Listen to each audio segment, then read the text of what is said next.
নমস্কার বন্ধুরা, আজ আমি আবার নিয়ে এলাম তোমাদের পছন্দের অন্যতম রহস্যভেদী কিরিটি রায়কে, যাকে সৃষ্টি করেছিলেন ডক্টর নেহার রঞ্জন গুপ্ত,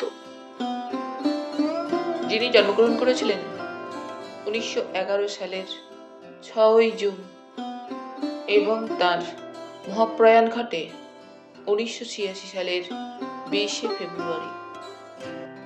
আজ আমার সংগৃহীত বইটির প্রকাশনার দায়িত্বে ছিলেন মিত্র অ্যান্ড ঘোষ পাবলিশার্স। এদের সকলের প্রতি আন্তরিকভাবে কৃতজ্ঞতা নিবেদন করে শুরু করছি আজকের গল্প কৃষ্ণা কাবেরী। আজ থাকলো প্রথম পর্ব।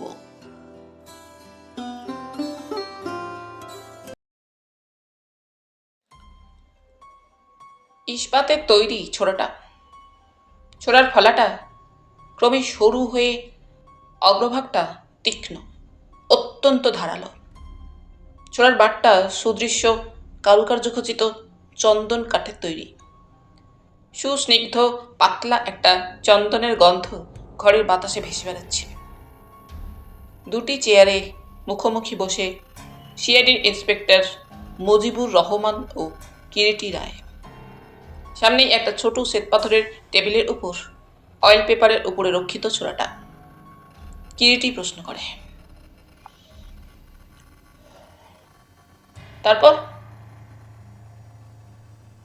তারপর সকালে ভৃত্য মধুই নরেন মল্লিকের শয়নকক্ষে ঢুকে প্রথম দেখতে পায় নরেন মল্লিকের অসার প্রাণহীন দেহটা।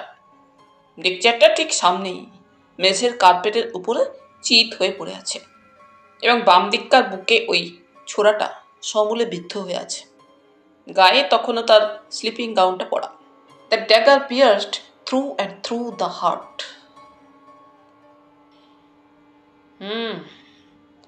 যেই নরেন মল্লিককে ছোড়া দিয়ে হত্যা করে থাকুক, আপনার কথা শুনে মনে হচ্ছে লোকটা হাতে প্রচুর শক্তি রাখে।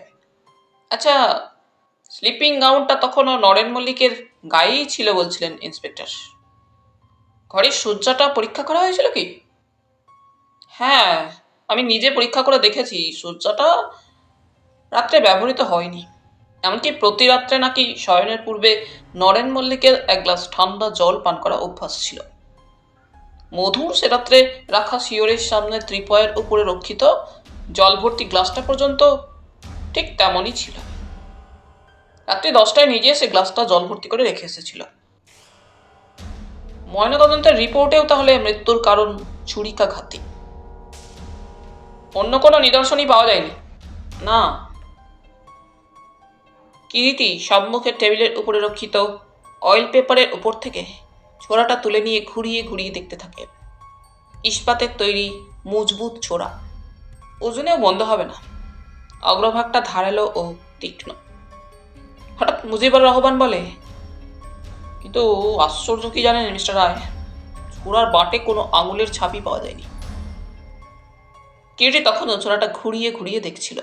মৃদু কণ্ঠে বলে, স্বাভাবিক। স্বাভাবিক? বিস্মিত রহমান কিরিটির মুখের দিকে তাকিয়ে প্রশ্ন করে, হ্যাঁ তা বই কি। প্রথমত, ছোড়ার বাটে কোনো আঙুলের ছাপ পাওয়া গেলে সর্বাগ্রে নিশ্চয়ই সে কথা আপনি আমাকে বলতেন। দ্বিতীয়ত, অমন কৌশলের সঙ্গে যে খুন করতে পারে, ছোড়ার বাটে সে তার আঙুলের ছাপ রেখে যাবে এমন ভাবাই তো অন্যায়। আর এসব ক্ষেত্রে বাই চান্স আঙুলের কোনো ছাপ পাওয়া গেলেও সেটা হত্যাকারীর কখনো হয় না, বরং যে নিহত হয় অনেক সময় তারই আঙুলের ছাপ বা হাতের ছাপ পাওয়া যায়। কিন্তু সে কথা যাক, মৃতের কক্ষে হত্যার সূত্র বা প্রমাণ হিসাবে তার বক্ষে বিদ্ধ এই ছোড়াখানি ছাড়া আর কিছুই তাহলে পাওয়া যায়নি বা নজরে পড়েনি আপনাদের?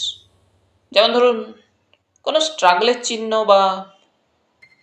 না, সো ফার সবই পুঙ্খানুপুঙ্খরূপে দেখা হয়েছে, but nothing more could be detected. এরপর কিছুক্ষণ দুজনেই চুপ করে থাকে। হঠাৎ আবার কিরিটি ডাকে, মিস্টার রহমান। বলুন। সেই ঘরটা, মানে পার্ক সার্কাসে মৃত নরেন মল্লিকের বাড়িতে যে কক্ষে তাকে নিহত অবস্থায় পাওয়া যায়, সেই ঘরটা কি এখনো আপনাদের ডিসপোজালেই আছে? হ্যাঁ, নিশ্চয়ই। তদন্ত এখনো চলছে। করোনার কোর্টেও বিচার এখনো শেষ হয়নি। নরেন মল্লিক নিহত হয়েছে গত 27শে পৌষ সোমবার, আর আজ বৃহস্পতিবার, মাত্র 3 দিন আগে। বেশ, তাহলে আজ এক্ষুনি যদি আপনার অসুবিধা না হয়, চলুন না আরেকটিবার সেই ঘরটা দুজনে ভালো করে দেখে আসা যাক, আর সেই সঙ্গে বাড়ির লোকেদেরও 2-4টে কথা জিজ্ঞাসা করে আসা যাবে। বেশ তো, আপত্তি কি, চলুন। তবে আর দেরি নয়, শুভস্য শীঘ্রম, চলুন ওঠা যাক। ইন্সপেক্টর মিস্টার রহমানের গাড়িতে চেপেই কিরিটি ও রহমান সাহেব রওনা হলো পার্ক সার্কাসে নরেন মল্লিকের বাড়ির দিকে অতঃপর।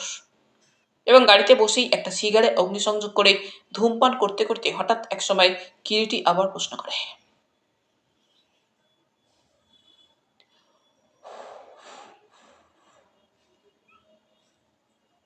আচ্ছা রহমান সাহেব, আপনি বলছিলেন নরেন মল্লিক বহুদিন বর্মা মল্লুকে ব্যবসা করেছেন, এবং মাত্র 1 বছর আগে যদি তিনি হঠাৎ ব্যবসা গুটিয়ে দিয়ে এসে থাকেন, কেন এলেন? আর শুধু তাই নয়, আর 1 বছরের মধ্যেই খুনও হলেন নৃশংসভাবে। কিন্তু কেন? কেন? আপনার কথাটা ঠিক আমি বুঝতে পারছি না মিস্টার রায়।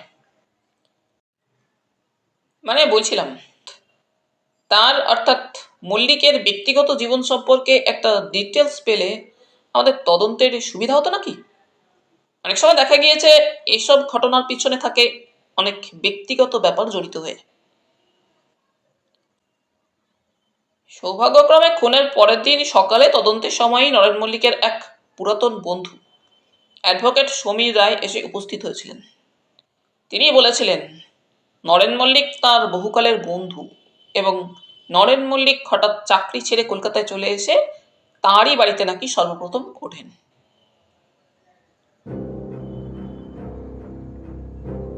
একদিন সকালে, ঠিক আজ থেকে 1 বছর আগে। সমীরাই সকালে তার বাইরের ঘরে বসে ওই দিনকার সংবাদপত্রটার ওপরে চোখ বুলাচ্ছে। বাইরে গেটের সামনে একটা গাড়ি থামবার শব্দ শোনা গেল।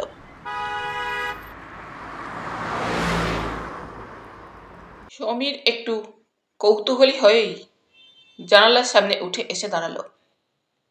বাড়ির গেটের সামনে একটা মাল বোঝাই ট্যাক্সি দাঁড়িয়ে।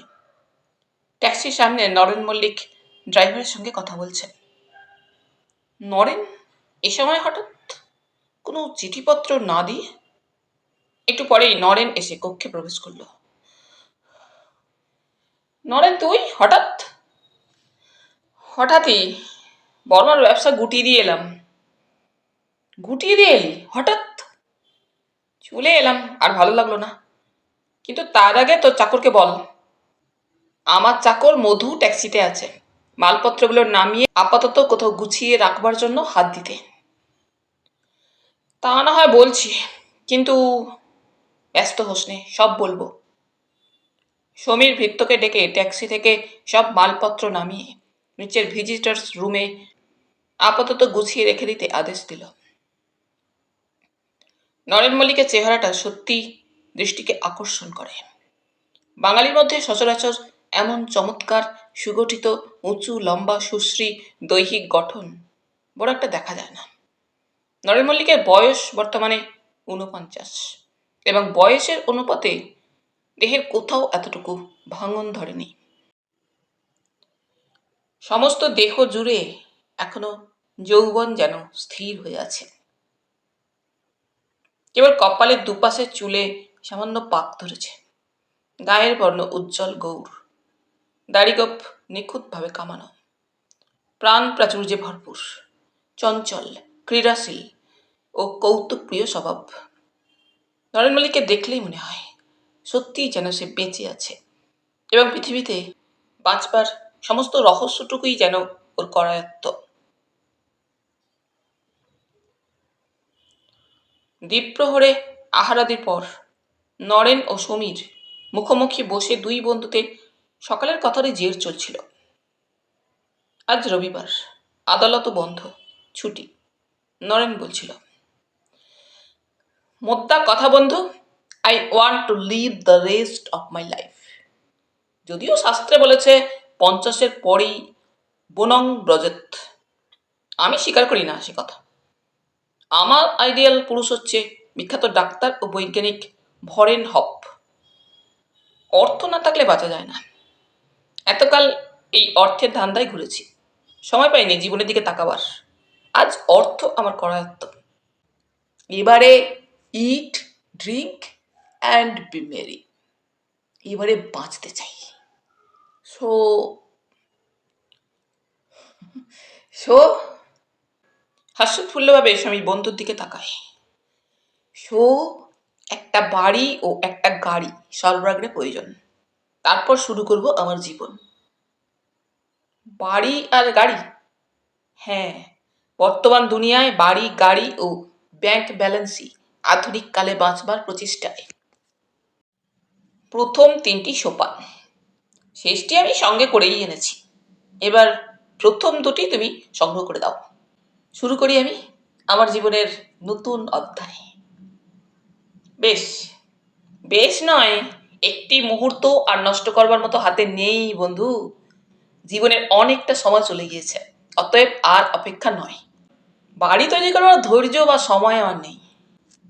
60-70 হাজারের মধ্যে একটা বাড়ি ক্রয় করতে চাই, আর nice looking car, Ford fluid drive, Oldsmobile বা স্টুডিবেকার, এদের পক্ষে হাম্বার বা রোভার 12।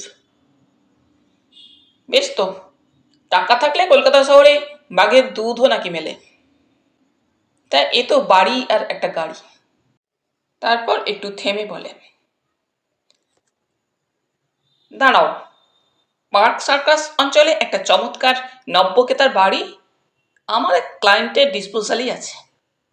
বাড়িটা ভালোই, দোতলা, উপর নিচে খান আস্টেক ঘর, সামনে লন, পোর্টিকো, পিছনে ছোটখাটো একটা বাগান, গ্যারেজ, গেটের পাশে দারোয়ানদের থাকবার ঘর। চমৎকার। দাম? সেলামি নিয়ে বোধ হয় 1000 পড়বে। মানে যার বাড়ি তিনি একটু বেকায়দায় পড়েই বাড়িটা বিক্রি করে দিতে চান, নইলে ও বাড়ি ধরে রাখলে 1080 পর্যন্ত। ডোন্ট ওরি, এক্ষুনি ফোন করো। কিন্তু এই সেলামির কথা কি বলছিলে? থাকতে মগের দেশে, অধুনা কলকাতার সংবাদ তো রাখো না। বাড়ির প্রবলেম বর্তমানে এই শহরে যা হয়েছে, ওই সেলামি হচ্ছে বাড়ি ভাড়া ও ক্রয়ের প্রথম সোপান। তা সেলামিও বলতে পারো, আক্কেল সেলামিও বলতে পারো, কারণ প্রয়োজনটা যখন ক্রেতা বা ভাড়া প্রার্থীর। ঠিক আছে, ফোন করো। বাড়ি দেখে নরেনের পছন্দ হয়ে গেল। সত্যি চমৎকার বাড়িটা। পরের দিনই বায়না করা হলো এবং নির্দিষ্ট দিনে নতুন বাড়ি ও ফ্লুইড ড্রাইভ একটা ফোর্ড গাড়ি কিনে নরেন মল্লিক গৃহপ্রবেশ করল। বাড়ির ফটকে নেম প্লেট বসল, শ্রী নরেন মল্লিক। গেটের দারোয়ান বহাল হলো, খোট্টাই রামখেল সিং। আরো 2জন চাকর এলো, হরি আর যদু। 15 বছরের পুরাতন ভৃত্য মধু তো রইলই। ড্রাইভার নন্দুয়া এলো, পাচক উৎকলবাসী শ্রীমান জগন্নাথ। দামি দামি সাজসজ্জায় বাড়িঘর দোর ভরে উঠল। নিরহংকার সদালাপি স্বভাবের দরুন শীঘ্রই পাড়ায় অভিজাত মহলে নরেন মল্লিকের নামটা একান ওকান হতে 10 কানে ছড়িয়ে গেল।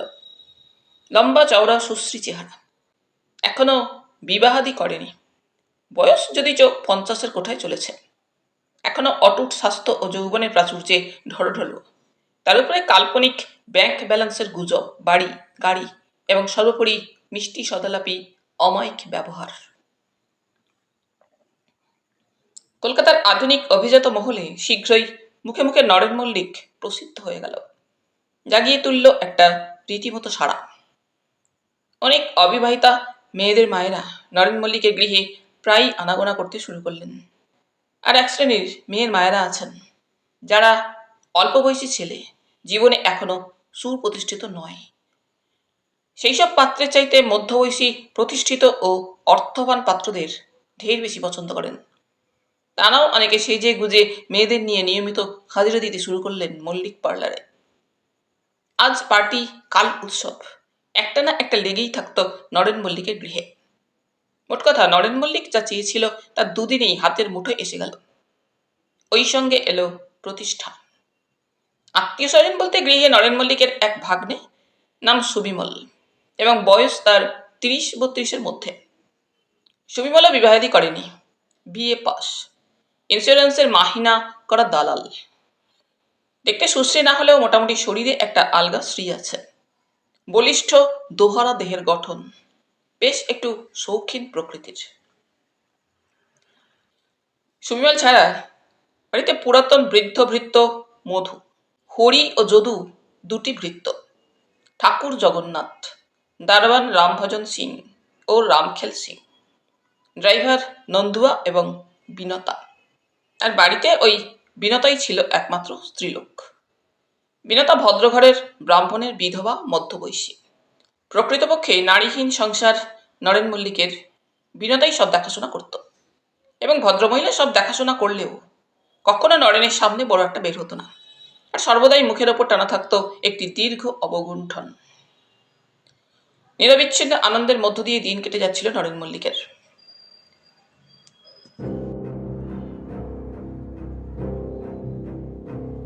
কোনো একটি নবলব্ধ বান্ধবীর জন্মতিথি উৎসব অত্যাসন্ন। সুন্দরী তরুণী বান্ধবী, একটা ভালো রকম প্রেজেন্টেশন দিতে হবে। সন্ধ্যার কিছু পরে নরেন মল্লিক হীরালাল শেঠের প্রকাণ্ড জুয়েলারির দোকানের সামনে এসে গাড়ি থেকে নামল।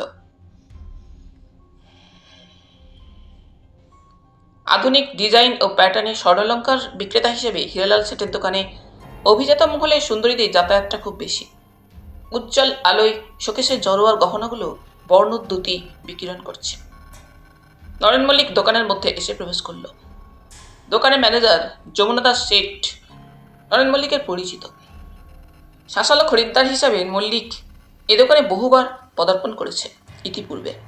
সেই কারণে ম্যানেজার শেঠজি তাকে যথেষ্ট খাতিরও করেন। আইয়ে আইয়ে মল্লিক সাহেব। যমুনা দাস নরেন মল্লিককে দোকানে প্রবেশ করতে দেখেই সাদর আহ্বান জানায়। মল্লিক ঠোঁটের কোনো মৃদু হাসি নিয়ে এগিয়ে আসে। नमस्ते जमुना दास जी, तबीयत अच्छा तो? आपकी मेहरबानी, फरमाइए साहब, क्या दिखाऊं? असली मुक्ता का कोई हार है तो जरा मेहरबानी करके दिखाइए सेठ जी। असली मुक्ता? चलिए साहब, उधर वो काउंटर के पास।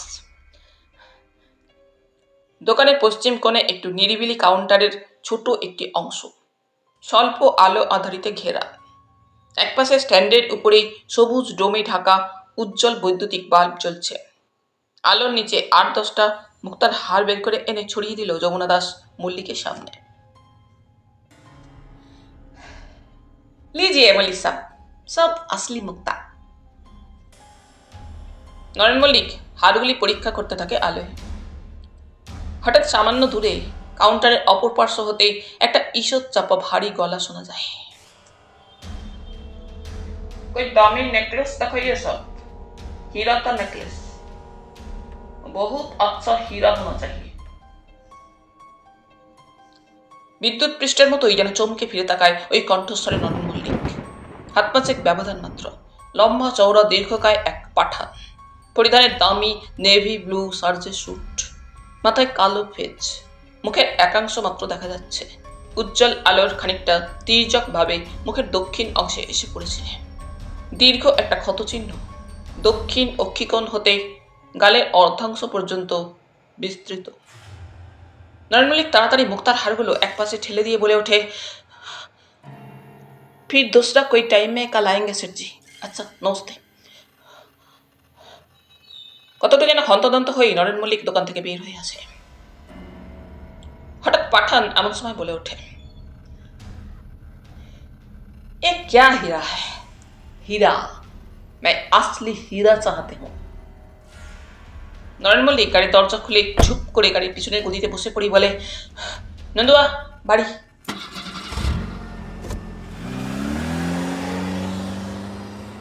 সে রাত্রে নরেন মল্লিকের ভালো ঘুম হয় না। তার মনে হয় দীর্ঘকায় একটা ছায়ামূর্তি যেন তার শয্যার সামনে এসে দাঁড়িয়েছে, মুখে একটা কালো মুখোশ। ভীতিবিহ্বল দৃষ্টিতে তাকিয়ে থাকে নরেন মল্লিক। মুখোশের দুটি গোলাকার ছিদ্রপথে দুটি চক্ষু তো নয়, যেন দুটি অক্ষি গোলক জলজল করছে। ধীরে ধীরে মুখোশধারী এগিয়ে আসছে শয্যার দিকে, পায়ে পায়ে নিঃশব্দে। এসে দাঁড়ালো একেবারে শয্যার গা ঘেঁষে। তারপর একটু একটু করে মুখোশটা যেন উন্মোচন করে ছায়ামূর্তি। কে কে কে কে ঘুমের ঘরে চিৎকার করে ওঠে নরেন মল্লিক। ঘুম ভেঙে যায় নরেন মল্লিকের। অন্ধকার ঘরে সামান্য একটুখানি চাঁদের আলো খোলা জানালা পথে এসে কক্ষ মধ্যে লুটিয়ে পড়েছে। সর্বাঙ্গ ঘামে ভিজে গিয়েছে। হাত বাড়িয়ে আলোটা জ্বালিয়ে দেয় নরেন মল্লিক বেড সুইচটা টিপে। শূন্য ঘর। বাকি রাতটুকু চোখের পাতায় আর ঘুম আসে না। আবার একদিন রাত্রি প্রায় 11:30টায় গাড়িতে করে বেরিয়ে ফিরছে নরেন মল্লিক। গাড়ি গেটের মধ্যে দিয়ে ঢুকছে। হঠাৎ নরেনের দৃষ্টি যেন স্থির হয়ে যায়। রাস্তায় গ্যাস পোস্টের আলো গেটের ওধারে এসে পড়েছে। সেই অস্পষ্ট আলোয় দেখে দীর্ঘ এক ছায়ামূর্তি, পরিধানে কালো স্যুট, স্থির হয়ে দাঁড়িয়ে আছে ঠিক গেটেরই কাছে। মূর্তিটা যেন একটু নত হয়ে কুর্নিশ জানাবার ভঙ্গি করে এবং পরক্ষণেই একপাশে অন্ধকারে মিলিয়ে যায়। প্রায়ই এরপর থেকে ছায়ামূর্তি চোখে পড়তে লাগলো নরেন মল্লিকের। কখনো পাশ দিয়ে হেঁটে যায়, কখনো গাড়িতে করে পাশ কাটিয়ে চলে যায়, কখনো দূরে দাঁড়িয়ে থাকে, কখনো ছায়ার মতো দীর্ঘ পা ফেলে ফেলে হেঁটে অথবা গাড়িতে চড়ে অনুসরণ করে। একদিন গভীর রাত্রে ঘুম ভেঙে শয়নকক্ষের খোলা জানালার সামনে এসে দাঁড়াতেই নজরে পড়ল বাড়ির অল্প দূরে গ্যাস পোস্টটার নিচে দাঁড়িয়ে সেই দীর্ঘ ছায়ামূর্তি। মুখ তুলে অপলোক যেন তারই ঘরের দিকে তাকিয়ে আছে। শুধু নরেন মল্লিকেরই নয়, ড্রাইভার নন্দুয়ার দৃষ্টিতেও পড়ে।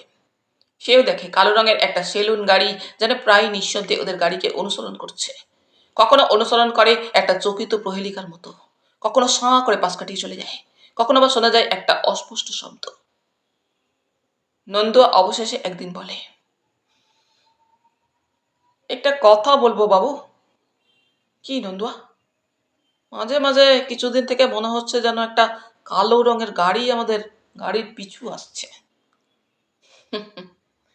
হেসে ওঠে নরেন মল্লিক। যা, কি আবার ফলো করবে? ও তো দেখবার ফুল নন্দুয়া। না বাবু, যা যা, ওসব কিছু না। উড়িয়ে দিতে চাইলেও একটা বোবা আশঙ্কা নরেনের মনকে যেন আচ্ছন্ন করে রাখে সর্বদা। ক্লেদাক্ত একটা অক্টোপাসের অষ্টবাহু যেন নরেনের সর্বাঙ্গ বেষ্টন করতে চাইছে। শয়নে স্বপনে জাগরণে একটা অনিশ্চিত আশঙ্কা, বিশ্রী একটা দুঃস্বপ্নের মতোই ওকে যেন তাড়া করে ফেলে সর্বদা। অবাধ হাসি ও আনন্দের মধ্যে ওই দুঃস্বপ্ন যেন নরেন মল্লিককে চঞ্চল আনমনা করে তোলে। চোখে মুখে একটা দুশ্চিন্তার কালো রেখা যেন স্পষ্ট হয়ে ওঠে। বন্ধু সমীরের দৃষ্টিকেও এড়াতে পারে না নরেন মল্লিক। কথা বলতে বলতে হঠাৎ কেমন চমকে চমকে ওঠে। ভীত শঙ্কিত দৃষ্টিতে এদিক ওদিক তাকায়। সমীর একদিন প্রশ্ন করে, ব্যাপার কি বলতো নরেন? আজকাল কিছুদিন হতে তোকে যেন কেমন চঞ্চল অন্যমনস্ক মনে হয়। হঠাৎ কেমন চমকে চমকে উঠিস, কি ব্যাপার বলতো? হ্যাঁ, না না, ও কিছু না। হুম, আমার কাছে গোপন করছিস তুই। Keeping some secret. No no my dear friend, আমার চোখে তুই ধুলো দিতে পারবি না। Be frank. এবারেও কিন্তু নরেন মল্লিক চুপ করেই থাকে। আমার কাছেও গোপন করবি নরেন? আজ নয় সমীর, অন্য এক সময় বলবো। বলতে বলতে হঠাৎ যেন নরেন মল্লিক কেমন অন্যমনস্ক হয়ে গেল। Naren, it's a long story Samir. তারপর একটু চুপ করে থেকে হঠাৎ আবার মৃদু চাপা কণ্ঠে বলে, রাজার ঐশ্বর্য, রাজার ঐশ্বর্য বহু রাজার রত্ন ভাণ্ডারেও নেই। বলতে বলতে আবার চুপ করে গেল নরেন মল্লিক। সমীর বুঝতে পারে একটা রহস্য যা নরেন গোপন করতে চাইছে। কিন্তু কি এ রহস্য? নরেন বলে, তোকে বলবো সমীর, হ্যাঁ, একদিন তোকে সব বলবো। শাহজাহানের ময়ূর সিংহাসন আলো করেছিল এক হাত থেকে আর এক হাত হস্তান্তর হতে হতে। বাকিটুকু আর শেষ করলো না নরেন মল্লিক।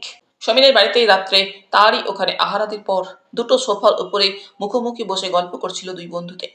আচমকা হঠাৎ একসময় সোফা ছেড়ে উঠে দাঁড়ালো নরেন মল্লিক। ওয়াল ক্লকটায় ঢং ঢং করে রাত্রি 11টা ঘোষণা করলে। রাত অনেক হলো, চলি ভাই, গুড নাইট। এর দুদিন পর নরেন মল্লিকের বাড়িতে রাত্রে চোরের উপদ্রব হলো। আশ্চর্য, চোরের উপদ্রব হলো বটে, কিন্তু কোনো জিনিসই চুরি যায়নি শেষ পর্যন্ত দেখা গেল। নরেন ওই ডিস্ট্রিক্টের পুলিশ কমিশনার মিস্টার চট্টরাজকে চোরের উপদ্রবের কথা সব বললে। চট্টরাজ নরেনের বন্ধু। দিবারাত্রির জন্য নরেনের গৃহে পুলিশ প্রহরী মোতায়েন হলো, এবং আশ্চর্য, সঙ্গে সঙ্গে ছায়ামূর্তিও যেন মিলিয়ে গেল ছায়ার মতোই। তারপর 2 মাস নির্বিঘ্নে কেটে গেল, আর কোনো উৎপাত নেই। নরেনও ভুলে গেল বোধহয় সব কথা। পুলিশ প্রহরী উঠিয়ে নেওয়া হলো। ওই সময় সমীর স্বাস্থ্য খারাপ হওয়ায় মাসতিনিকের জন্য কলকাতার বাইরে যায়। নরেনের সঙ্গে দেখা সাক্ষাৎ হওয়ার সুযোগও হয়নি। যেদিন সমীর কলকাতায় ফিরে এলো তারই 3 দিন বাদে নরেনের জন্মতিথি উৎসবে এলো সমীর নরেনের বাড়িতে। নরেনের আগের স্ফূর্তি যেন আবার ফিরে এসেছে। নরেন যেন অত্যন্ত খুশি। সেই রাত্রেই অদৃশ্য আততায়ীর হাতে নৃশংসভাবে ছুরিকাঘাতে নিহত হলো নরেন মল্লিক। চলন্ত গাড়ির মধ্যে রহমানের পার্শ্বে উপবিষ্ট কিরিটি মুখের পাইপটা হাতে নিয়ে একসময় প্রশ্ন করল, নরেন মল্লিকের তাহলে একটা পূর্ব ইতিহাস আছে বলুন? And quite interesting too. তারপর হঠাৎ আবার দ্বিতীয় প্রশ্ন করে, বাড়ির সমস্ত লোকেদের জবানবন্দি তো নেওয়া হয়েছে না মিস্টার রহমান? হ্যাঁ, এই যে দেখুন না, জবানবন্দির ফাইলটা এই তো আমার সঙ্গেই আছে, দেখি। হাত বাড়িয়ে কিরিটি রহমানের হাত থেকে জবানবন্দির ফাইলটা নিল। জবানবন্দি নেওয়া হচ্ছিল সেই দিন প্রাতে নরেন মল্লিকের শয়নকক্ষেই বসে। পার্ক সার্কাস থানা ইনচার্জ খোদা বক্স একজন করে ঘরের মধ্যে ডেকে এনে জবানবন্দি নিচ্ছেন। টেবিলের ওপরে ফাইলটা খোলা, হাতে পেন্সিল। থানা ইনচার্জ খোদা বক্স জবানবন্দি লিখে নিচ্ছেন একের পর একের। সামনে দাঁড়িয়ে নরেন মল্লিকের পুরাতন ভৃত্য মধু ঘোষ।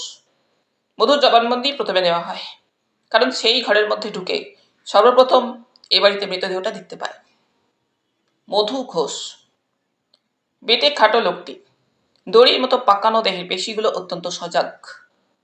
মাথার চুলে ইতিমধ্যেই পাক ধরেছে। পরিষ্কার একটা ধুতি ও হাত কাটা একটা পিরান গায়ে। চোখ দুটো ছোট ছোট বর্তুলাকার, একজোড়া ভারী গোঁফ, সামনের দুটো দাঁত বেশ উঁচু, নিচে ঠোঁটের উপরও চেপে বসেছে। তোমার নাম মধু ঘোষ? আজ্ঞে। কোথায় বাড়ি? কাটোয়াতে। জাত? গোয়ালা বাবু। কতদিন এ বাড়িতে আছো? আগে বাবুর কাছে আজ প্রায় 8 বছর আমি কাজ করছি। 8 বছর? তাহলে তো খুব পুরাতন লোক হে তুমি। আগে। তাহলে বাবুর সঙ্গে তুমি বর্মাতেও ছিলে? হ্যাঁ, 8 বছর আগে বাবু একবার 1 মাসের জন্য কলকাতায় আসেন। বাবুর যে উকিল বন্ধু সমীর বাবু, তাঁরই বাড়িতে আমার কাকা কাজ করত। আমি তখন কাজের খোঁজে নতুন শহরে এসেছি, কাকার কাছেই আছি।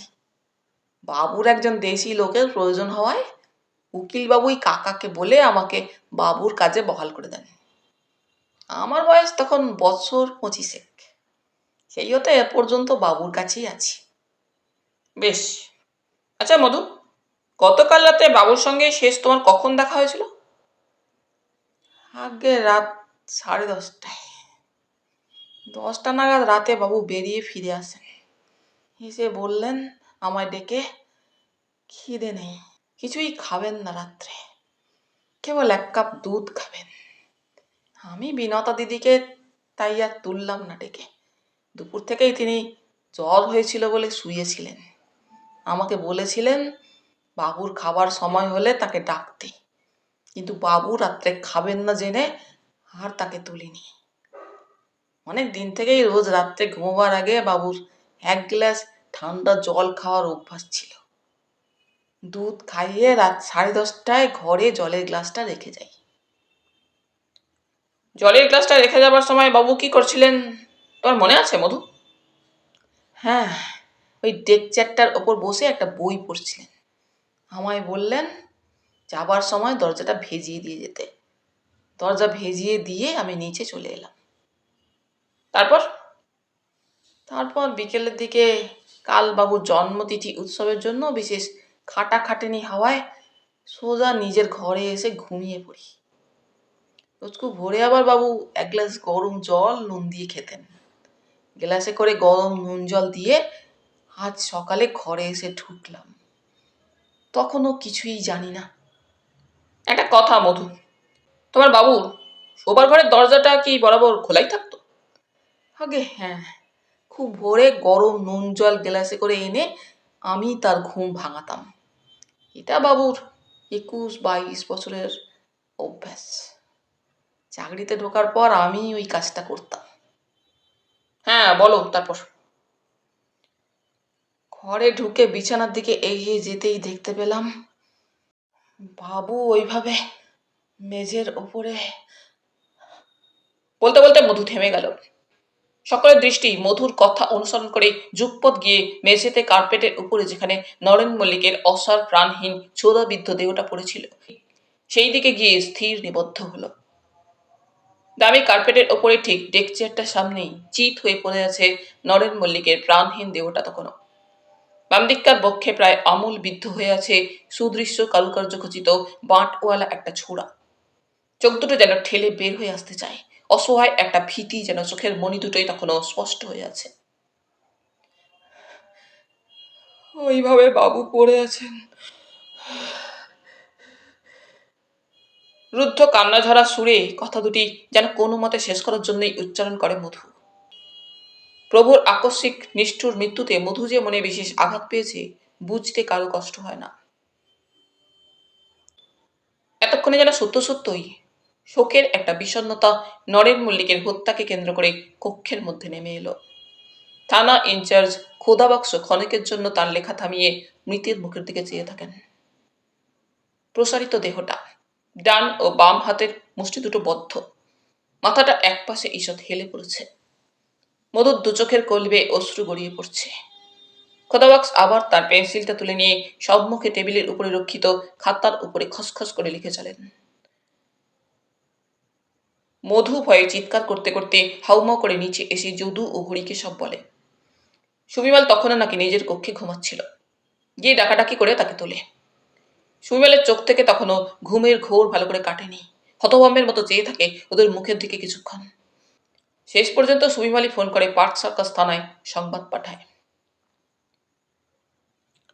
রবিবার সন্ধ্যায় নরেন মল্লিকের বাড়িতে তার জন্মতিথিকে কেন্দ্র করে যে উৎসবের আয়োজন হয়েছিল অনেকেই তাতে নাকি যোগ দিয়েছিল। উৎসব শুরু হয় বিকেল 5টায় এবং শেষ হয় রাত্রি 8টায়। রাত্রি প্রায় 8:30টার সময় নরেন মল্লিক গাড়ি নিয়ে বেড়াতে যান এবং ফিরে আসেন রাত্রি প্রায় 10টায়। খিদে না থাকায় রাত্রে বিশেষ কিছু খাওয়া দাওয়া করেননি, কেবল 1 গ্লাস গরম দুধ পান করেছিলেন মাত্র। পরের দিন প্রাতে তাকে বুকে ছড়াবিদ্ধ অবস্থায় মৃত দেখতে পাওয়া গেল শয়নকক্ষের মেঝের উপরে লম্বমান। এবং আশ্চর্য, ছোড়াটা নাকি নরেন মল্লিকের নিজেরই ছোড়া।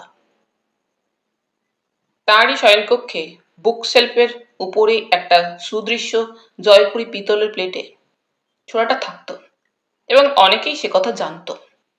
ছোড়াটা তাকে উপহার দিয়েছিল তাঁরই এক বন্ধু, মহীশূরে বেড়াতে গিয়ে কিনে এনে তাঁরই কোনো এক জন্মতিথি উৎসব উপলক্ষে। মধু ঘোষ গোয়ালার ছেলে, বাড়ি কাটোয়ায়, বছর আষ্টেক হবে নরেন মল্লিকের সঙ্গে আছে। নরেনের বেশিরভাগ কাজ ওই করত। নরেনের জামা কাপড় ইত্যাদির ভারও মধুর উপরই ছিল। নরেন ওকে অত্যন্ত ভালোবাসতেন। লিখে চলেন খোদাবক্স। মধু তার জবানবন্দিতে আরো বলে, ইদানিং একটি মেয়ে বাবুর সঙ্গে একটু যেন বেশি ঘনিষ্ঠ হয়ে উঠেছিল। বয়স তার বছর 24-25 হবে, দেখতে খুব সুন্দরী। না, তার বাড়ি ঠিকানা আমি জানি না, ড্রাইভার নন্দুয়া হয়তো জানে। দেখলে? হ্যাঁ, তাকে দেখলে নিশ্চয়ই আমি চিনতে পারবো। অনেক দিন তো তাকে দেখেছি। আগে মেয়েটি খুব ভালো বলেই তো মনে হয়। বাবুর ভাগ্নে ওই সুবিমল বাবুকে বাবু খুব ভালোবাসতেন। সুবিমল বাবুও তার মামা বাবুকে খুব ভক্তি শ্রদ্ধা করতেন। না, মামা ভাগ্নের মধ্যে কোনো মন কষাকষি বা রাগারাগি ছিল না। কাল সুবিমল বাবু অনেক রাত্রে বাড়ি ফিরেছেন। নিজের দালানের দরজা রাত্রে আমিই তাকে খুলে দিয়েছিলাম। না বাবু, শত্রু থাকলেও সে খবর আমি রাখি না বাবু। অমন লোকের কোনো শত্রু থাকতে পারে বিশ্বাস করি না। কাউকে আমার সন্দেহ হয় না। না, কোনো শব্দ বা চিৎকার আমি শুনিনি গত রাত্রে। যদুনাথ বলল, আগে জাতিতে আমি সদগোপ, বাড়ি পাবনা জেলায়। মাস 6 আগে হলো বাবুর এখানে কাজে বহাল হয়েছি। সেদিন উৎসব শেষে সকলে চলে গেলে কিছুক্ষণ পরেই জামা কাপড় বদলিয়ে বাবু গাড়ি নিয়ে বের হয়ে গেলেন। রাত্রি 10টায় আবার ফিরে আসেন। আগে না, কোনো শব্দই ওই রাত্রে আমি শুনতে পাইনি। খাটাখাটনিতে বড্ড পরিশ্রান্ত ছিলাম। শুতে শুতেই ঘুমিয়ে পড়েছি। পরের দিন মধুদার ডাকেই ঘুম ভেঙে সব শুনতে পাই। হরি সাধু, আমি বাবু জাতিতে তিলি, বাড়ি বগুড়া জেলায়। মাস 3 হলো বাবুর এখানে কাজ করছি। বাবু বেশ ঠান্ডা মেজাজি লোক ছিলেন, কখনো কাউকে গালমন্দ করতেন না। সন্ধ্যা ঝামেলা মিটে গেলে বাবুর কাছ থেকে ছুটি নিয়ে আমার এক খুড়ো থাকে পার্ক সার্কাস বাজারের উপরে, তার পানবিড়ির দোকান, তারই সঙ্গে দেখা করতে গিয়েছিলাম। ফিরে এসেছি রাত যখন 12:30 হবে। দারোয়ানের ঘরের ঘড়িতেই সময় দেখেছি। আমার স্পষ্ট মনে আছে বাবু শোবার ঘরের আলো তখনও জ্বলছিল। আগে না, কোনো চিৎকার বা শব্দ কিছুই শুনিনি। সকালে মধুদার চেঁচামেচিতে ঘুম ভাঙে। তার মুখেই প্রথমে শুনলাম বাবু খুন হয়েছেন। রামখেল সিং, বাড়ি ছাপড়া জেলায়। এ বাড়িতে শুরু থেকেই আমি দারোয়ানের কাজ করছি। আগে হ্যাঁ, রাত্রি 10:30টার পরই সাধারণত গেট বন্ধ করে দিই। রাত যখন 11:30, নন্দুয়া এসে বিড়ি চাওয়ায় তাকে বিড়ি দিই। ওই সময় বাবুর ঘরে আলো নিভে যেতে দেখি। আগে হ্যাঁ, ঘরে আমার একটা ঘড়ি আছে, বাবুই কিনে দিয়েছিলেন। তারপর ঘুমিয়ে পড়েছিলাম। রাত 12:30টায় হরি ফিরে এলে আবার তাকে গেট খুলে দিই। আবার রাত 1:15টায় সুবিমল বাবু ফিরে এলে গেট খুলে দিয়েছিলাম। না, শেষের দুপুরের একবারও তখন বাবুর ঘরের আলো জ্বলছিল কিনা লক্ষ্য করিনি। তো যতদূর মনে পড়ে আর জ্বলছিল না। রামভজন সিং, সন্ধ্যার পরই ছুটি নিয়ে টালায় তার এক দেশওয়ালি ভাইয়ের সঙ্গে দেখা করতে যায়। ফিরেছে আজ সকাল 9:30টায়। এখানে মাস পাঁচেক মাত্র চাকরি করছে। ঠাকুর জগন্নাথ, বাড়ি উড়িষ্যায়। রান্নাঘরের পাশেই ছোট একটা ঘরে শেষ হয়ে। উৎসবের ঝামেলা মিটে গেলে এবং বাবু রাত্রে কিছু আর খাবেন না শুনে শুয়ে পড়ি। বড্ড মাথা ধরেছিল বলে কিছু জানি না, কোনো চিৎকার বা শব্দও শুনিনি। পরদিন মধুদার ডাকে ঘুম ভাঙে এবং তার মুখেই প্রথমে শুনি বাবু খুন হয়েছে।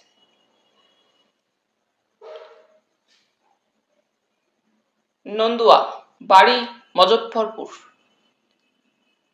মাস আসতে কবে, বাবুর গাড়ির ড্রাইভারি করছি আমি। বাবু বেশিরভাগই দেশপ্রিয়া পার্কে বা লেকেই সন্ধ্যার দিকে বেড়াতে যেতেন। ইদানিং মাস কয়েক আমির আলী অ্যাভিনিউতে ছোট একটা পার্কেও মাঝে মাঝে সন্ধ্যার দিকে গিয়ে তিনি বসতেন। সেখানে একটি খুব সুন্দরী মেয়ে, বয়স এই 25-26 হবে, বাবুর সঙ্গে বসে গল্প করতে দেখেছি। মাঝে মাঝে সেই দিদিমণিকে নিয়ে বাবু লেকে, বোটানিক্যাল গার্ডেনে বা হগ মার্কেটে এবং মাঝে মাঝে রাত্রের শোতে সিনেমাতেও যেতেন। গতকাল রাতে দেশপ্রিয় পার্কে যান। ফিরে আসবার সময় সেই দিদিমণিকে পার্কের দরজার সামনে দাঁড়িয়ে কথা বলতে দেখেছি। বাবুকে তারপর সোজা একাই গাড়িতে করে বাড়ি নিয়ে আসি। না, দেখিনি দিদিমণি কোন দিকে গেলেন। হ্যাঁ, দিদিমণির বাড়ি চিনি, 2-1বার তাকে চিঠিও দিয়ে এসেছি। হ্যাঁ, নিশ্চয়ই তাকে দেখলেই চিনতে পারবো। হ্যাঁ, রাত 11:30টায় বিড়ি ফুরিয়ে যেতে দারোয়ানের কাছ থেকে বিড়ি চেয়ে এনেছিলাম। হ্যাঁ, আমিও দেখেছি ওই সময় বাবুর ঘরের আলো নিভে যায়। না, রাত্রে কোনো চিৎকার বা শব্দ শুনিনি। না, কোনো রকম সন্দেহজনক কিছু দেখিনি। তবে আগে, মানে মাসখানেক আগে পর্যন্ত প্রায়ই দেখতাম একটা কালো রঙের সিডন বডি গাড়ি যেন আমাদের গাড়ির পিছু পিছু দূরে দাঁড়িয়ে আছে। আমাকে গেটের সামনে এগিয়ে যেতে দেখেই গাড়িটা ছেড়ে চলে যায়। গাড়ির নম্বরটা কখনো দেখতে পাইনি। হ্যাঁ, বাবুকে বলেছিলাম, বাবু বলেছিলেন ও কিছু না, কে আবার আমাদের গাড়িকে ফলো করবে। সুবিমল রানা গত রাত্রে প্রায় 1:15টার সময় বাড়ি ফিরেছে। দারোয়ান গেট খুলে দিয়েছিল, মধু ভেতরে দরজা খুলে দেয়। হ্যাঁ, লক্ষ্য করেছি। মামাবুর ঘরের আলো তখনও জ্বলছিল। আমার বেশ স্পষ্টই মনে আছে। গতকাল সকাল 9টায় অফিসের জরুরি কাজে ডায়মন্ড হারবার যখন যাচ্ছি, মামার সঙ্গে শেষ সাক্ষাৎ হয়। না, মামার হাবে ভাবে বা কথাবার্তায় এমন কিছু বুঝিনি যাতে করে কোনো বিপদ আসছে বলে সন্দেহ মনে জাগতে পারে। না, তার বন্ধু বান্ধবীদের সম্পর্কে আমি কিছুই তেমন জানি না। মাস আষ্টেক হবে মামার একান্ত অনুরোধেই এখানে এসে আছি। আমার সংসারে আপনার বলতে একমাত্র বিধবা মা। এখনো তিনি বেঁচে আছেন, কুড়িগ্রামে দেশের বাড়িতেই আছেন। মা ও মামাবাবু বইমাত্রেও ভাই বোন। না, মামার কোনো উইল আছে কিনা সে সম্পর্কে কিছুই আমি জানি না। না, আজ পর্যন্ত উইল সম্পর্কে কোনো কৌতূহলও আমার মনে দেখা দেয়নি। ভারত বন্ধু বীমা কোম্পানিতে বছর 2 হলো চাকরি করছি। ফিক্সড 300 টাকা মাইনেতে আমি সেখানে এজেন্সি করি। আগে না, বিবাহ করিনি। কারণ তেমন যে বিশেষ কিছু আছে তা নয়। প্রথম কথা, যোগাযোগ তেমন কিছু ঘটেনি। আর আমার মতে আজকালকার দিনে ওই সামান্য আয়ে বিবাহ করাটা খুব সুবিবেচকের কাজও নয়। হঠাৎ ইন্সপেক্টর প্রশ্ন করলেন, সুবিমল বাবু, একটা কথা জিজ্ঞাসা করব? ইদানিং শোনা যাচ্ছে আপনার মামা নরেন মল্লিক নাকি একটি সুন্দরী তরুণীর সঙ্গে বিশেষ ঘনিষ্ঠ হয়ে উঠেছিলেন। ও সম্পর্কে আপনি কিছু জানেন বা কোনো রকম? জানি বললে ভুল হবে, তবে হ্যাঁ, 2-1 বার একটি সুন্দরী তরুণীকে মামাবাবুর সঙ্গে দেখেছি। একবার 9টার শোতে রক্সি সিনেমায়, আর বারদই হগ মার্কেটে। তার নাম শুনেছেন কখনো? না। আচ্ছা, আপনার মামা বিবাহ করবেন বা করবার কোনো মনস্থ করেছেন এ সম্পর্কে কোনো কিছু আপনি আপনার মামার মুখে শুনেছেন বা? না, তেমন কোনো আভাসই পাইনি। তাছাড়া মামার এখানে আমি একান্ত অনুরোধেই এসে থাকি বটে, তার সঙ্গে দেখা সাক্ষাৎ কচ্চিৎ কখনো হতো। আমি সর্বদাই আমার কাজ নিয়েই ব্যস্ত থাকি। আচ্ছা, যে সুন্দরী মেয়েটির কথা বললেন, তাকে কখনো রাত্রে এ বাড়িতে দেখেছেন? না। কথাটা যেন একটু ইতস্তত করে উচ্চারণ করে সুবিমল। মেয়েটিকে দেখলে চিনতে পারবেন নিশ্চয়ই? আশা তো করি। বিনতা দেবী। নরেন মল্লিক নতুন বাড়িতে আসবার মাসখানেক বাদেই বিনতা দেবী এখানে এসে চাকরিতে ঢোকেন। একজন স্ত্রীলোক না হলে সংসারের কাজ ভালোভাবে চলে না বলে ভদ্রলোকের একজন দুস্থা মহিলার জন্য নরেন মল্লিক সংবাদপত্রে বিজ্ঞাপন দিয়েছিলেন।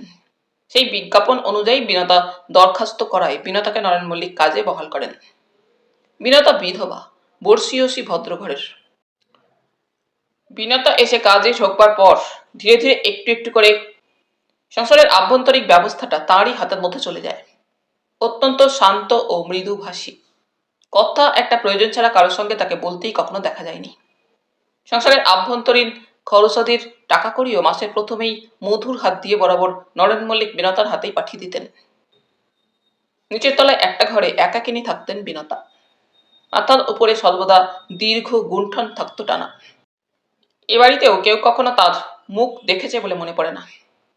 নরেন মল্লিকের সকল ব্যাপারে সর্বদা বিনতার দুটি চক্ষু সজাগ থাকলেও গত 8-9 মাসের মধ্যে কখনো তাকে কেউ নরেন মল্লিকের ঘরে বা তার সঙ্গে কথা বলতে সামনাসামনি দেখেনি।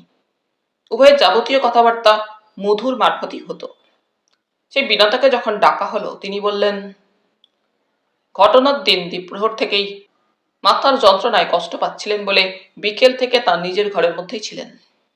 রাত্রে নরেন মল্লিক গৃহে প্রত্যাবর্তনের পর মাত্র 2 মিনিটের জন্য ঘর থেকে বের হয়ে বন্ধুকে জিজ্ঞাসা করতে বলেছিলেন নরেন মল্লিক রাত্রে কি আহার করবেন সেটা জানার জন্য, এবং মধুর মুখে রাত্রে তিনি আহার করবেন না জেনে আবার ঘরে গিয়ে ঢোকেন।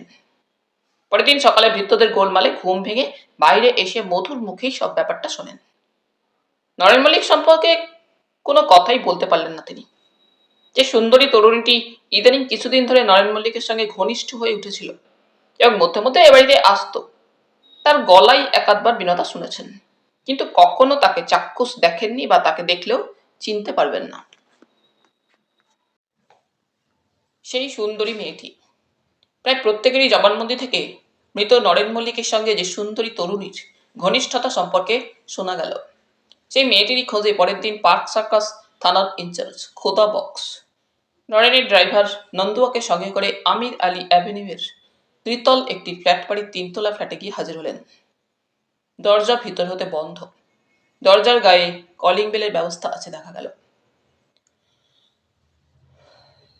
নন্দুয়া, তুমি একটু আড়ালে দাঁড়াও। মেয়েটি যদি এসে দরজা খুলে দেয় তো আমাকে চোখ ইশারায় কেবল তুমি জানিয়ে দেবে। বুঝেছি। নন্দুয়া একটু দূরে সরে দাঁড়ায়। কলিং বেল টিপতেই একটু পরে দরজা খুলে গেল। খোলা দরজাপথে এসে দাঁড়ালো একটি 23-24 বছরের তরুণী। তরুণীর রূপের সত্যিই যেন অবধি নেই। চাপা ফুলের মতো উজ্জ্বল গায়ের বর্ণ, ক্ষীণাঙ্গী নয়, সুডৌল স্বাস্থ্যে দেহ যমুনায় যেন বান ডেকেছে। অপরূপ মুখশ্রী, টানা টানা গভীর কৃষ্ণ দুটি আঁখি, ভারী আঁখি পল্লব, নাকের পাশ দিয়ে বাম দিককার গালে একটি ছোট্ট কালো তিল। তিলটি সৌন্দর্যকে যেন তিলাঞ্জলি দিচ্ছে। দাঁড়াবার ভঙ্গিটিও অপূর্ব, পুরাকালের রাজসভায় কলঙ্ক বাহিনীর কথাই মনে করিয়ে দেয়। অপর্যাপ্ত কুঞ্চিত কেশরাশি পৃষ্ঠব্যাপী ছড়িয়ে পড়েছে। কবির ভাষায় বলতে সাজ যায়, বিকীর্ণ কুন্তলা। চকিতে অদূরে দণ্ডায়মান নন্দুয়ার দিকে তাকাতেই নিঃশব্দে ঘাড় হেলিয়ে সে জানল, হ্যাঁ, ওই মেয়েটি। ইশারা করলেন খোদা বক্স নন্দুয়াকে সরে যেতে। নন্দুয়া সরে গেল। কাকে চান? তরুণী কথা বললে প্রথমে খোদা বক্সকে সম্বোধন করে। নমস্কার। নমস্কার। তরুণীও প্রতি নমস্কার দেয়। আমি পার্ক সার্কাস থানার ওসি। বিশেষ একটি জরুরি ব্যাপারে আপনাকে একটু বিরক্ত করতে হচ্ছে বলে বিশেষ দুঃখিত। ঘরে আসতে পারি কি? তরুণী ভ্রু কুঞ্চিত করে মৃদু কণ্ঠে বলে, আসুন। তরুণী রাস্তা ছেড়ে সরে দাঁড়ায়। খোদা বক্স কক্ষে প্রবেশ করেন। শৌখিন, পরিচ্ছন্নভাবে সাজানো গোছানো ছোট্ট একখানি ঘর। আসবাবপত্র ও ব্যবস্থা দেখে মনে হয় ড্রয়িং রুম হিসাবেই ঘরটি ব্যবহৃত হয়ে থাকে সাধারণত। গোটা 2 সোফা, ঘরের মেঝেতে কার্পেট বিস্তৃত। মাঝখানে একটি গোল পিতলের স্ট্যান্ডে একটি জয়পুরি কারুকার্য খচিত পাত্রে একগোছা প্রস্ফুটিত পদ্ম ফুল। ঘরের দেওয়ালে 2-3টি ফটোগ্রাফ, 2টি ল্যান্ডস্কেপ, কোন একটি বিলাতি কোম্পানির সুদৃশ্য একখানা দেওয়ালপঞ্জি। ঘরের 3টি জানলার প্রত্যেকটিতেই সুদৃশ্য জাফরানি রঙের পর্দা খাটানো। দ্বিতীয় দরজাটিতে একটা ভারী সবুজ বর্ণের পর্দা ঝুলছে। সেই দরজারই ঠিক বিপরীত দেওয়ালে একটি প্রমাণ সাইজের দর্পণ প্রলম্বিত। সোফাটা দেখিয়ে তরুণী বললে, বসুন। হঠাৎ এমন সময় কানে ভেসে এলো অন্তরাল হতে অতি শুদ্ধ, সুস্পষ্ট, সুউচ্চারিত ইংরেজিতে আবৃত্তির সুর। The mind is its own palace, and in itself can make a heaven of hell, a hell of heaven. অন্তরাল হতে যেন সুললিত আবৃত্তির সেই সুর সহসা খোদা বক্সকে আকর্ষণ করে। বাহ, চমৎকার। আবার শোনা গেল, এবারে ইংরেজি নয়, বাংলায় আবৃত্তি। কবিগুরুর বিখ্যাত কবিতার কয়েকটি পংক্তি। তবু একদিন এই আশাহীন পন্থরে অতি দূরে দূরে ঘুরে ঘুরে শেষে ফুরাবে। দীর্ঘ ভ্রমণ একদিন হবে অন্তরে, শান্তি সমীর শ্রান্ত শরীর জুড়াবে। আবৃত্তি করছেন মনে হচ্ছে এই ফ্ল্যাটেরই যেন কেউ। হ্যাঁ, আমার বাবা। আপনার বাবার নামটা জানতে পারি কি? শ্রী সঞ্জীব চৌধুরী। একটা পা ওর প্যারালাইসিস হয়ে যাওয়ার পর থেকে বের হতে পারেন না, তাই সর্বদা লেখাপড়া ও আবৃত্তি নিয়েই থাকেন। একেবারেই হাঁটাচলা করতে পারেন না বুঝি? সেই রকমই প্রায়। অতি কষ্টে ক্রাচে ভর দিয়ে সামান্য একটু হাঁটাচলা যা করেন। তরুণী বলে, দেখেছেন মিস চৌধুরী, আমরা পুলিশের লোকেরা এত আনসোশাল, এতক্ষণ আপনার নামটা পর্যন্ত জিজ্ঞাসা করিনি। আমার নাম কৃষ্ণা চৌধুরী।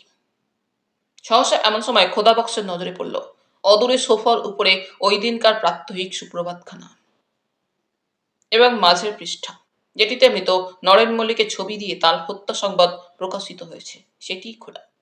সংবাদপত্রটার প্রতি কৃষ্ণার দৃষ্টি আকর্ষণ করে খোদা বক্স বলে ওঠেন, পড়েছেন নরেন মল্লিকের হত্যা সংবাদ? ঈষৎ বিরক্তি মিশ্রিত কণ্ঠে কৃষ্ণা যেন জবাব দেয়, অত্যন্ত সংক্ষিপ্ত একটি শব্দে, হুম। ওকে তো আপনি চিনতেন কৃষ্ণাদেবী, তাই না? ভ্রু কুঞ্চিত করে তাকায় কৃষ্ণা খোদা বক্সের মুখের দিকে। কে বলেছে কথা? বুঝতেই পারছেন, জানতে পেরেছি, নইলে। মৃদু হাসি অষ্টপ্রান্তে জেগে ওঠে খোদা বক্সের অতঃপর। কৃষ্ণা চুপ করে থাকে, মনে হয় সে যেন একটু অন্যমনস্ক। শুধু যে চিনতেনই আপনি নরেন মল্লিককে তা নয়, বিশেষভাবে জানা গিয়েছে আপনি ওর সঙ্গে নাকি বেশ ঘনিষ্ঠভাবেই পরিচিত ছিলেন। অবশ্যই। খোদাবক্স কথাটা শেষ না করে কৃষ্ণার মুখের দিকে তাকালেন। অস্বীকার করব না যে তার সঙ্গে সামান্য আলাপ ছিল, তবে আপনি যেরকম ঘনিষ্ঠতার কথা বলছেন। দেখুন মিস চৌধুরী, পুলিশের লোক আমরা, ভালোভাবে কোনো সংবাদ না নিয়ে। দারোগা সাহেব, ভদ্রতার সীমাটা কি লঙ্ঘন করে যাচ্ছেন না? এখন মনে হচ্ছে বোধহয় ওই কারণেই এখানে আপনার পদার্পণ হয়েছে। সত্যি যদি তাই হয়ে থাকে, I must say you would be rather disappointed. খোদাবক্সের বুঝতে কষ্ট হয় না শক্ত মাটিতে পা ফেলেছেন, তাই এবার নিজেকে বেশ প্রস্তুত করেই খোদাবক্স তার বক্তব্য শুরু করেন। কথাটা মানে আপনি যে বিশেষভাবেই মৃত নরেন মল্লিকের সঙ্গে ঘনিষ্ঠভাবে পরিচিত ছিলেন, মিথ্যে বলেই কি একেবারে উড়িয়ে দিতে চান মিস চৌধুরী? নিশ্চয়ই, কারণ যেটা সত্যি মিথ্যা তাকে আইনের দোহাই পেরে বা গলাবাজির দ্বারা প্রতিষ্ঠিত যে করা যায় না কোনোদিনই। আপনার মতো একজন আইনজ্ঞকে সেটা নিশ্চয়ই বুঝিয়ে বলতে হবে না আশা করি, দারোগা সাহেব। তাছাড়া আপনার এ ধরনের প্রশ্ন not only objectionable, damaging too. শেষের দিকে কৃষ্ণার কণ্ঠস্বরে সুস্পষ্ট উষ্ণার ভাব একটা যেন জেগে ওঠে। কৃষ্ণা যে রীতিমতো চঞ্চল ও উত্তেজিত হয়ে উঠেছে বুঝতে কষ্ট হয় না। মুহূর্তে সমগ্র পরিস্থিতিটাই বুঝে নেন খোদা বক্স এবং এবারে কতকটা যেন কর্তৃত্ব ভরা কণ্ঠেই বলে ওঠেন, দেখুন মিস চৌধুরী, আমি পুলিশের লোক। খোদা বক্সের কথাটা শেষ হলো না। দিদি, হঠাৎ ঠিক অনুরূপ একটি মেয়েলি কণ্ঠস্বরে খোদা বক্স চমকে মুখ তুলে তাকাতেই সম্মুখে দেওয়ালে প্রলম্বিত দর্পণে দেখতে পেলেন প্রতিবিম্বিত হয়েছে বর্তমানে তাঁর সম্মুখে উপবিষ্ট অনুরূপ একটি তরুণীরই যেন প্রতিচ্ছায়া। খোদা বক্স যেন সহসা নিশ্চুপ হয়ে গিয়েছেন। আরসির বক্ষে দৃষ্টি তখনও তার স্থির নিবদ্ধ। আশ্চর্য, আশ্চর্য, হুবহু এক, তিল মাত্র প্রভেদ বা পার্থক্য যেন জীবিত ও আরসিতে প্রতিফলিত ছায়া তরুণের মধ্যে কোথাও নেই। অবিকল প্রতিচ্ছবি যেন একে অন্যের। চক্ষু, নাসিকা, ভ্রু, কপল, চিবুক, ওষ্ঠ, এমনকি বাম গালের উপরে ছোট্ট কালো তিলটি পর্যন্ত। দাঁড়াবার বিশেষ ভঙ্গিটি যেন হুবহু এক দুজনারই এবং সর্বাপেক্ষা বিস্ময়কর। কণ্ঠস্বরের মিলটুকুও উভয় তরুণীর একই যেন। কথা বলার ও উচ্চারণ ভঙ্গিটি পর্যন্ত এক। কে উনি? বিস্মিত হতভম্ব খোদা বক্স এতক্ষণে সম্মুখে সোফার উপরে উপবিষ্ট কৃষ্ণাকে প্রশ্নটা করেন। দর্পণে প্রতিবিম্বিতা নারী ধীর পদে ততক্ষণে কক্ষে প্রবেশ করে একই সোফার উপরে কৃষ্ণার পার্শ্বে এসে উপবেশন করল। আমার বোন কাবেরী, কৃষ্ণা জবাব দেয়। আপনার বোন? আপনারা? আমরা যমজ বোন, মাত্র ঘন্টা দুয়েকের ছোট বড়। কৃষ্ণা ও কাবেরী যমজ বোন? পাশাপাশি দুটি বোন কৃষ্ণা ও কাবেরী সোফার উপরে বসে। পরিধানে শাড়ির রং, পার এবং পরবার স্টাইলটির মধ্যেও যেন বিন্দুমাত্র পার্থক্য নেই। দুজনেরই মাথার চুল খোলা। সাধ্য নেই কারো একটি ভগ্নিকে অন্যের থেকে পৃথক করে বুঝবার। ক্রমে বিস্ময়ের ধাক্কাটা কেটে গেলে ধীর সংযত কণ্ঠে খোদা বক্স এবারে কাবেরীর দিকে তাকিয়ে প্রশ্ন করলেন, আপনার নাম কাবেরী চৌধুরী? হ্যাঁ, কিন্তু আপনি? আমি পার্ক সার্কাস থানা থেকে আসছি। আমার নাম খোদা বক্স। আচ্ছা কাবেরী দেবী, আজকের সংবাদপত্রে বলতে বলতে সংবাদপত্রটি তুলে নরেন মল্লিকের মৃত্যু সংবাদটির প্রতি অঙ্গুলি নির্দেশ করে বললেন, একে আপনি চিনতেন? কথাটা কাবেরীকে জিজ্ঞাসা করা হলেও জবাব দিল কৃষ্ণা অনুচ্চ বিরক্তির সুরে, ওর বেলাতেও ওই কথাই প্রযোজ্য মিস্টার খোদাবক্স। বিশেষ ঘনিষ্ঠতা ওরও তার সঙ্গে ছিল না। আমারই মতো সামান্য পরিচয় ছিল মাত্র। দেখুন কৃষ্ণা দেবী, এবারে সুস্পষ্ট একটা আদেশের কাঠিন্য যেন প্রকাশ পায় খোদাবক্সের কণ্ঠস্বরে। কথাটা আপনাকে জিজ্ঞাসা করা হয়নি, হয়েছে আপনার বোন কাবেরী দেবীকে। উনি শিশু নন, ওর যা বলবার ওর মুখে শুনতে পেলেই আমি খুশি হব। কাবেরী কৃষ্ণার মুখের দিকেই তাকিয়েছিল, এবার খোদাবক্সের মুখের দিকে তাকালো। বলুন কাবেরী দেবী, আমার প্রশ্নের জবাব দিন। সামান্য পরিচয় ছিল মিস্টার মল্লিকের সঙ্গে। দেখবার পার্টিতে উৎসবে দেখা সাক্ষাৎ হয়েছে মাত্র, এই যা। জবাব দিল কাবেরী। আপনি নরেন মল্লিকের ওখানে মাঝে মাঝে যেতেন? না। কৃষ্ণার মুখের দিকেই তাকিয়ে কাবেরী এবারে জবাব দিল। ব্যাপারটা খোদাবক্সের দৃষ্টিতে কিন্তু এড়ায় না। আপনি কৃষ্ণাদেবী? কুসমিন কালেও যায়নি। সত্যি খোদাবক্স এবার নিজেকে যেন যথেষ্ট বিব্রত বোধ করেন। বুঝতে তার কষ্ট হয় না, যমজ দুটি বোন কৃষ্ণা ও কাবেরীর মধ্যে নিশ্চয়ই একজন মিথ্যা বলছে এবং দ্বিতীয়জন ইচ্ছা করেই অন্যজনের কথায় সায় দিচ্ছে। এবং এও ঠিক, অবিকল একই রকম দুজনে দেখতে। এদের মধ্যে কে যে মিথ্যা বলছে নিজে হতে স্বেচ্ছায় এরা স্বীকৃতি না দিলে সেই আসল সত্যটুকু জানা কারোর পক্ষে শুধু দুঃসাধ্যই নয়, অসম্ভব। কিন্তু উপায় বা কি? যারা এদের মধ্যে একজনকে মৃত নরেন মল্লিকের সঙ্গে দেখেছে তারাও হয়তো এখন দুজনকে পাশাপাশি দেখলে আসলটিকে নির্দিষ্ট করতে পারবে না। আচ্ছা কৃষ্ণাদেবী, গত রবিবার রাত্রে অর্থাৎ পরশু রাত্রে আপনি সন্ধ্যা হতে রাত্রিতে শয্যায় শয়ন করতে যাবার পূর্ব মুহূর্ত পর্যন্ত কোথায় ছিলেন বা কোথায় কোথায় গিয়েছেন? কার কার সঙ্গে দেখা হয়েছে? I mean all your movements and where abouts in details. একটা বিবৃতি চাই। এটা কি আপনার জুলুম নয় দারোগা সাহেব? দেখুন কৃষ্ণদেবী, আমি যদি তার উত্তরে বলি নরেন মল্লিকের হত্যার ব্যাপারে আপনারা যমজ ভগ্নী দুজন যথেষ্ট সন্দেহের কারণ ঘটিয়েছেন, মানে কথাটা খোদাবক্সে শেষ হলো না। যুগপৎ কৃষ্ণা ও কাবেরী অস্ফুট কণ্ঠে আর্তনাদ করে ওঠে।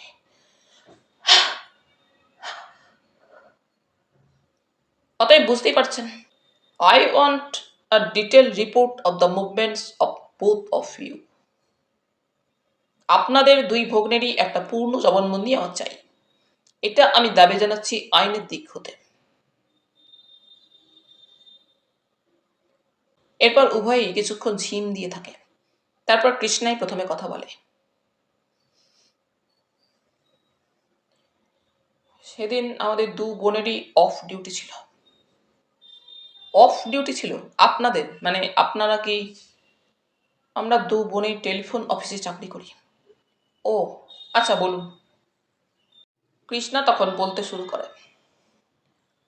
গত রবিবার শরীর আমার বিশেষ রকম ক্লান্ত থাকায় সারাটা দিন ঘরেই বই পড়ে ও ঘুমিয়ে কাটিয়েছি। তারপর রাত্রি 10টায় খেয়ে দিয়ে একেবারে শুয়ে পড়ি। আপনি কাবেরী দেবী? সারাটা দিন আমিও বাড়িতেই ছিলাম। রাত্রি 7:30টায় একটু গঙ্গার ধারে বেড়াতে যাই। কতক্ষণ পর্যন্ত সেখানে ছিলেন? রাত্রি 10টা পর্যন্ত। কি করে বুঝলেন ঠিক সময়টা? হাতে ঘড়ি ছিল, ফিরবার মুখে দেখেছি রাত তখন 10টা ঠিক।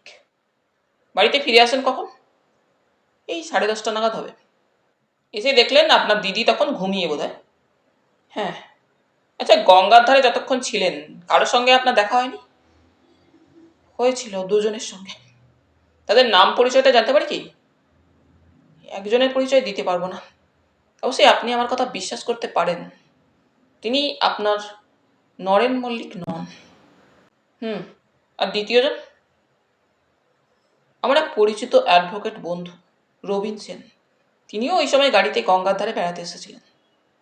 আপনাদের কোনো প্রিভিয়াস এনগেজমেন্ট ছিল ওই সময় মিট করবার?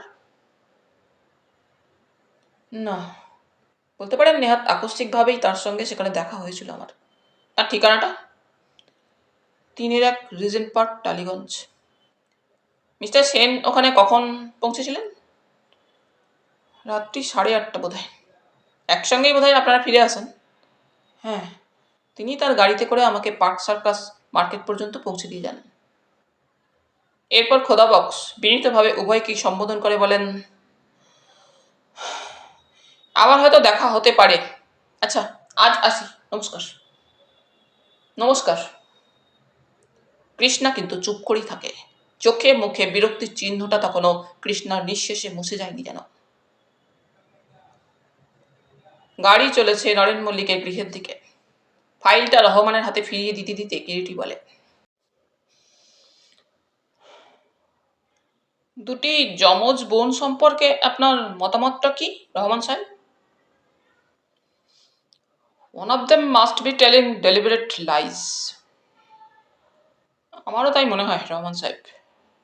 শুধু তাই নয়, আমার স্থির ধারণা মিস্টার রায়, যমজ ওই দুই বোনের মধ্যেই একজন খুনি। হতে পারে, আবার নাও হতে পারে। গাড়ি ইতিমধ্যে নরেন মল্লিকের বাড়ির সামনে এসে গিয়েছিল।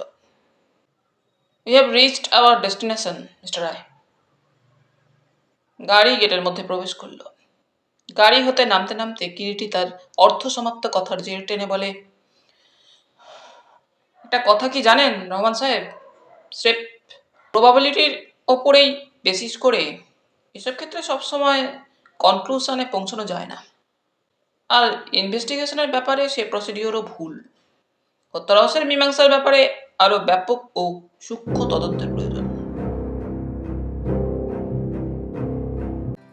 তাহলে বন্ধুরা, আজ এই পর্যন্তই।